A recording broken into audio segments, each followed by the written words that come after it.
ਗੁਰੂ ਰੂਪ ਪਿਆਰੀ ਸਾਧ ਸੰਗਤ ਜੀ, ਪ੍ਰੋਫੈਸਰ ਪੂਰਨ ਸਿੰਘ ਜੀ ਦੀ ਇੱਕ ਅਮੋਲਕ ਲਿਖਤ ਹੈ ਜਿਸ ਦਾ ਸਿਰਲੇਖ ਹੈ ਭਲਾ ਕਰਨ ਦੀ ਸੋਝੀ। ਇਸ ਨੂੰ ਦੋ ਹਿੱਸਿਆਂ ਵਿੱਚ ਪੜ੍ਹਨ ਦੀ ਕੋਸ਼ਿਸ਼ ਕਰਾਂਗੇ ਜੀ।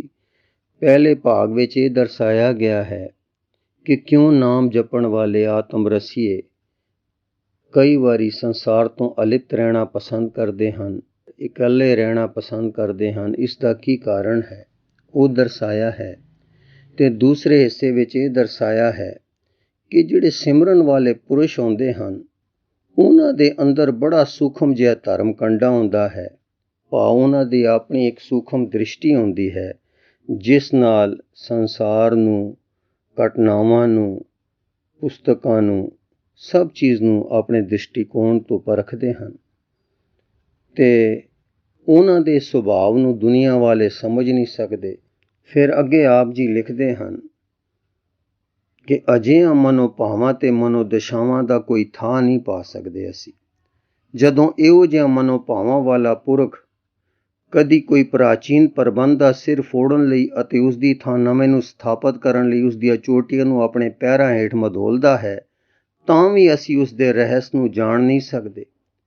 ਅਸੀਂ ਆਪਣੀ ਪ੍ਰੇਮ ਤੇ ਨਫ਼ਰਤ ਦੋਹਾਂ ਰਾਹੀਂ ਉਸ ਨੂੰ ਸੂਲੀ ਉੱਤੇ ਚੜ੍ਹਨ ਲਈ ਮਜਬੂਰ ਕਰਦੇ ਹਾਂ, ਕਿਉਂ ਜੋ ਅਸੀਂ ਉਸ ਦੇ ਭੇਦ ਨੂੰ ਪਾ ਨਹੀਂ ਸਕਦੇ। ਅੰਤ ਵਿੱਚ ਆਪ ਜੀ ਲਿਖਦੇ ਹਨ, ਫਿਰ ਇਹੋ ਜਿਹਾ ਕਲਾਵਾਨ ਪੁਰਖ ਉਹ ਸਾਡੀ ਖਾਤਰ ਆਪਣੇ ਆਪ ਨੂੰ ਕਤਲ ਕਰਵਾ ਲੈਂਦਾ ਹੈ ਤਾਂ ਜੋ ਉਸ ਦੇ ਵਿਚਾਰ ਇਸ ਧਰਤੀ ਵਿੱਚ ਜੜ੍ਹਾਂ ਪਕੜ ਸਕਣ। ਸੋ ਆਓ ਪਿਆਰ ਨਾਲ ਸਰਵਣ ਕਰਨ ਦੀ ਕੋਸ਼ਿਸ਼ ਕਰੀਏ ਜੀ। ਮੈਨੂੰ ਇਸ ਗੱਲ ਦੀ ਸੋਝੀ ਨਹੀਂ ਕਿ ਭਲਾ ਕਰਨ ਤੋਂ ਕੀ ਭਾਵ ਲਿਆ ਜਾਂਦਾ ਹੈ। ਮੈਂ ਤਾਂ ਭਲਾਈ ਕਰਨ ਦੀ ਕਿਰਿਆ ਤੋਂ ਵੀ ਅਣਜਾਣ ਹਾਂ। ਮੈਨੂੰ ਇੱਕ ਸਿੱਖ ਭੈਣ ਨੇ ਦੱਸਿਆ ਕਿ ਮੈਨੂੰ ਇੱਕ ਵਾਰ ਆਪਣੇ ਮਨ ਨੂੰ ਸ਼ੁੱਧ ਕਰਨ ਲਈ 5 ਘੰਟੇ ਲਗਾਤਾਰ ਗੁਰੂ ਦੀ ਬਾਣੀ ਦਾ ਪਾਠ ਕਰਨਾ ਪਿਆ। ਗੁਰਬਾਣੀ ਦੇ ਸ਼ਬਦਾਂ ਦਾ ਹਰ ਅੱਖਰ ਮੇਰੇ ਲਈ ਚਮਕਦੇ ਹੀਰੇ ਸਮਾਨ ਸੀ ਜਿਸ ਨੇ ਮੇਰੀ ਆਤਮਾ ਨੂੰ ਸੰਵਾਰ ਦਿੱਤਾ।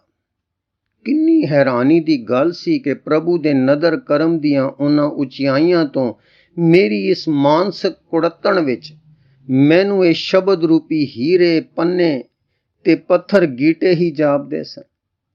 ਇਸ ਸਮੇਂ ਦੌਰਾਨ ਮੈਨੂੰ ਇੰਜ ਲੱਗਿਆ ਜਿਵੇਂ ਮੈਂ ਪੱਥਰ ਗੀਟਿਆਂ ਨੂੰ ਅਕਾਰਤ ਹੀ ਚੱਟ ਰਹੀ ਹੋਵਾਂ। ਇਹ ਸਭ ਕੁਝ ਵਿਅਰਥ ਜਿਹਾ ਪ੍ਰਤੀਤ ਹੋ ਰਿਹਾ ਸੀ। ਇਹ ਸਭ ਇਸ ਕਾਰਨ ਹੋਇਆ ਸੀ ਕਿਉਂ ਜੋ ਪਰਮਾਤਮਾ ਦੀ ਹੋਂਦ ਤੋਂ ਮੁਨਕਰ ਬੰਦਿਆਂ ਨੇ ਮੇਰੇ ਮਨ ਨੂੰ ਗੰਧ ਤੇ ਚਿੱਕੜ ਨਾਲ ਭਰ ਦਿੱਤਾ ਸੀ। ਮੈਂ ਆਪਣੇ ਮਨ ਤੇ ਇਸ ਗੰਧ ਨੂੰ ਸਾਫ਼ ਕਰਨਾ ਚਾਹੁੰਦੀ ਸਾਂ। ਵੀਰ ਜੀ, ਹੁਣ ਤੁਸੀਂ ਮੈਨੂੰ ਇਸ ਆਪਣੇ ਪਰਦੇ ਅੰਦਰੋਂ ਬਾਹਰ ਆਉਣ ਲਈ ਨਾ ਕਹਿਣਾ। ਮੈਂ ਕਿਸੇ ਨੂੰ ਮਿਲਣਾ ਨਹੀਂ ਚਾਹੁੰਦੀ, ਨਹੀਂ ਤਾਂ ਮੈਨੂੰ ਇੱਕ ਵਾਰ ਫਿਰ ਪ੍ਰਾਸ਼ਚਿਤ ਦੇ ਸੰਤਾਪ ਵਿੱਚੋਂ ਲੰਘਣਾ ਪਵੇਗਾ। ਮੇਰਾ ਇਕੱਲਾ ਰਹਿਣਾ ਹੀ ਠੀਕ ਹੈ। ਮੇਰਾ ਸਿਆਂ ਪਰਦਿਆਂ ਵਿੱਚ ਢੱਕਿਆ ਰਹਿਣਾ ਹੀ ਚੰਗਾ ਹੈ। ਪਰ ਦੂਜੇ ਬੰਨੇ ਤਾਂ ਮੈਨੂੰ ਆਪਣੇ ਪ੍ਰਭੂ ਪ੍ਰੀਤਮ ਦੀਆਂ ਪ੍ਰੇਮ ਪਾਤੀਆਂ ਤੋਂ ਵੰਚਿਤ ਰਹਿ ਕੇ ਪੀੜਾ ਨੂੰ ਜਰਨਾ ਪੈਂਦਾ ਹੈ। ਉਸ ਦੇ ਸ਼ਬਦ ਜੋ ਸ਼ੁੱਧ ਪ੍ਰੇਮ ਦਾ ਰੂਪ ਹਨ ਮੇਰੇ ਲਈ ਨਿਰਜਿੰਦ ਹੋ ਜਾਂਦੇ ਹਨ। ਫਿਰ ਇਹ ਕਹਿਣ ਲੱਗ ਪੈਂਦੇ ਹਨ ਕਿ ਮੇਰੇ ਵਿੱਚ ਅਭਿਮਾਨ ਆ ਗਿਆ ਹੈ। ਮੈਂ ਇਸਤਰੀ ਪੁਰਸ਼ਾਂ ਨੂੰ ਨਫ਼ਰਤ ਕਰਨ ਲੱਗ ਪਈ ਹਾਂ।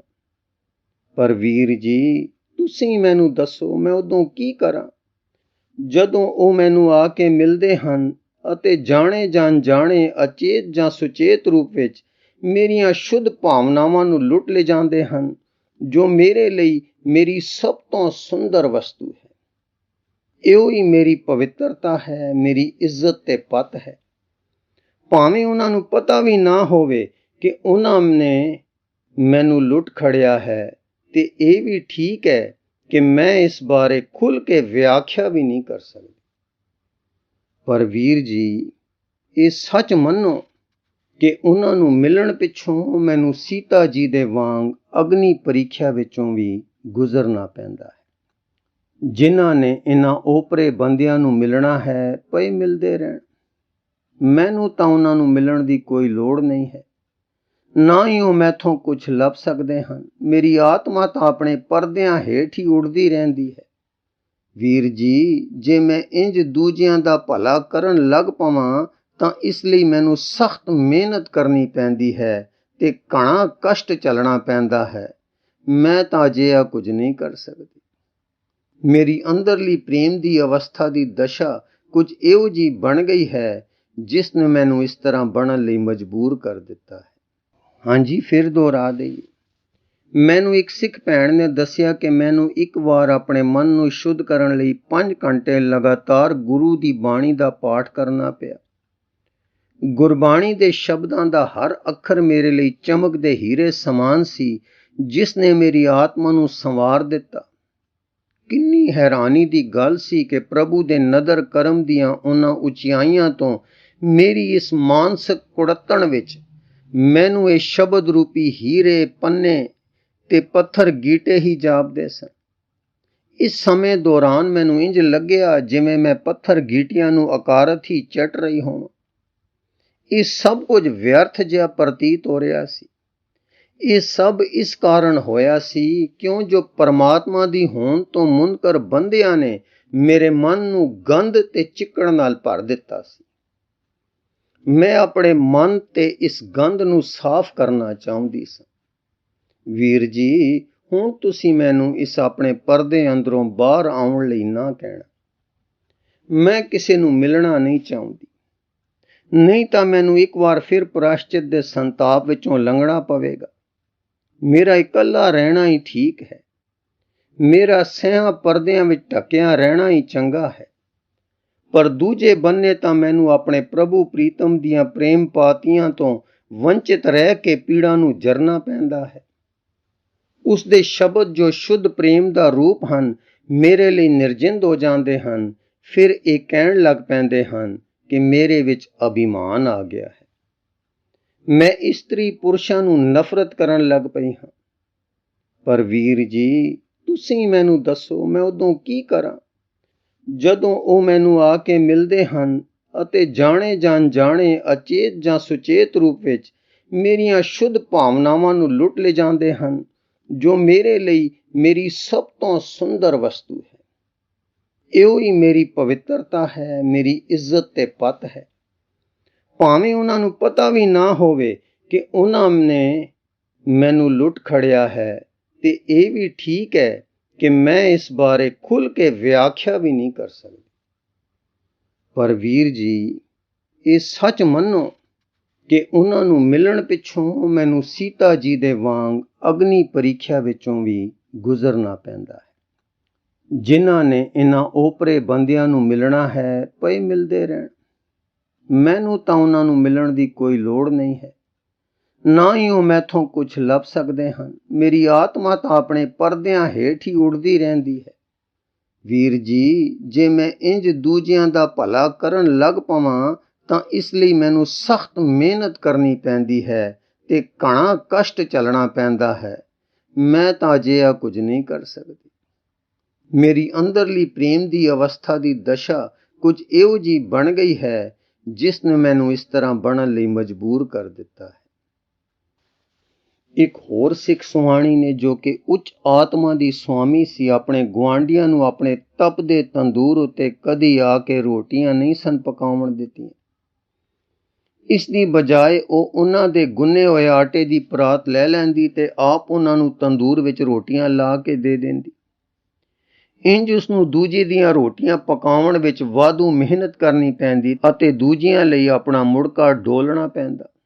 ਉਹ ਦੂਜਿਆਂ ਨੂੰ ਆਪਣੇ ਤੰਦੂਰ ਤੋਂ ਰੋਟੀਆਂ ਪਕਾ ਕੇ ਤਾਂ ਦੇ ਦਿੰਦੀ, ਪਰ ਉਹਨਾਂ ਨੂੰ ਆਪਣੀ ਰੱਖਿਆ ਲਈ ਪਾਈ ਕਾਰ ਤੋਂ ਅੰਦਰ ਨਾ ਆਉਣ ਦਿੰਦੀ। ਇਹ ਸੁਆਣੀ ਇੱਕ ਉੱਚ ਦੈਵੀ ਆਤਮਾ ਸੀ, ਸੱਚਮੁੱਚ ਆਤਮਕ ਪ੍ਰਤਿਭਾ ਦੀ ਮਾਲਕ ਸੀ, ਪਰ ਉਸ ਕਦੀ ਲੋਕਾਂ ਨੂੰ ਆਪਣੇ ਨਾਲ ਗੱਲ-ਕਥ ਕਰਨ ਤੋਂ ਕਦੀ ਨਹੀਂ ਸੀ ਰੋਕਿਆ। ਉਹ ਰਹੱਸਮਈ ਢੰਗ ਨਾਲ ਗੱਲਾਂ ਕਰਦੀ ਤੇ ਨਿੱਕੇ-ਨਿੱਕੇ ਵਾਕ ਬੋਲਦੀ।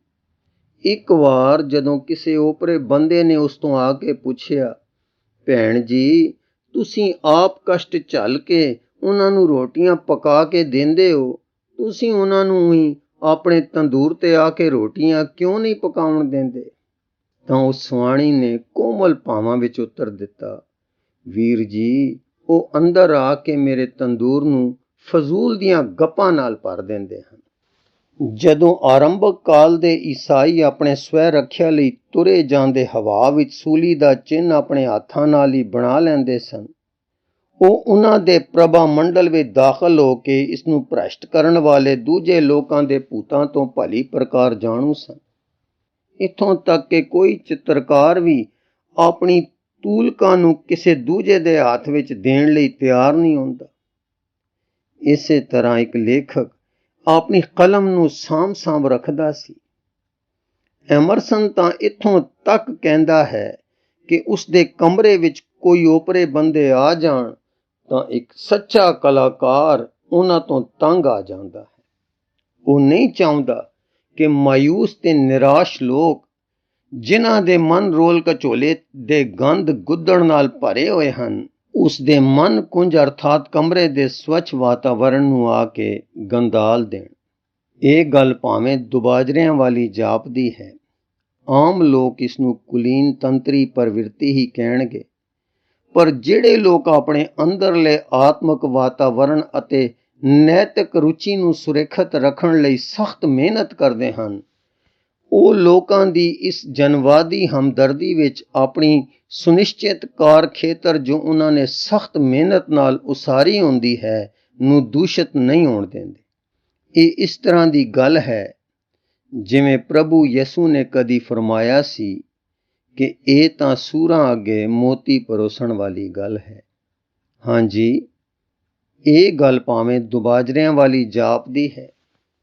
ਆਮ ਲੋਕ ਇਸ ਨੂੰ ਕੁਲੀਨ ਤੰਤਰੀ ਪ੍ਰਵਿਰਤੀ ਹੀ ਕਹਿਣਗੇ, ਪਰ ਜਿਹੜੇ ਲੋਕ ਆਪਣੇ ਅੰਦਰਲੇ ਆਤਮਿਕ ਵਾਤਾਵਰਣ ਅਤੇ ਨੈਤਿਕ ਰੁਚੀ ਨੂੰ ਸੁਰੱਖਿਅਤ ਰੱਖਣ ਲਈ ਸਖਤ ਮਿਹਨਤ ਕਰਦੇ ਹਨ, ਉਹ ਲੋਕਾਂ ਦੀ ਇਸ ਜਨਵਾਦੀ ਹਮਦਰਦੀ ਵਿੱਚ ਆਪਣੀ ਸੁਨਿਸ਼ਚਿਤ ਕਾਰ ਖੇਤਰ ਜੋ ਉਹਨਾਂ ਨੇ ਸਖਤ ਮਿਹਨਤ ਨਾਲ ਉਸਾਰੀ ਹੁੰਦੀ ਹੈ ਨੂੰ ਦੂਸ਼ਿਤ ਨਹੀਂ ਹੋਣ ਦਿੰਦੇ। ਇਹ ਇਸ ਤਰ੍ਹਾਂ ਦੀ ਗੱਲ ਹੈ ਜਿਵੇਂ ਕਿ ਪ੍ਰਭੂ ਯਿਸੂ ਨੇ ਕਦੀ ਫਰਮਾਇਆ ਸੀ, ਇਹ ਤਾਂ ਸੂਰਾਂ ਅੱਗੇ ਮੋਤੀ ਪਰੋਸਣ ਵਾਲੀ ਗੱਲ ਹੈ। ਗੁਰੂ ਰੂ ਪਿਆਰੀ ਸਾਧ ਸੰਗਤ ਜੀ, ਇਸ ਲਿਖਤ ਦਾ ਅਗਲਾ ਹਿੱਸਾ ਆਪ ਜੀ ਨੂੰ ਅੱਗੇ ਪੜ੍ਹ ਕੇ ਸਰਵਣ ਕਰਾਉਣ ਦੀ ਕੋਸ਼ਿਸ਼ ਕਰਾਂਗੇ ਜੀ। ਵਾਹਿਗੁਰੂ ਜੀ ਕਾ ਖਾਲਸਾ, ਵਾਹਿਗੁਰੂ ਜੀ ਕੀ ਫਤਿਹ।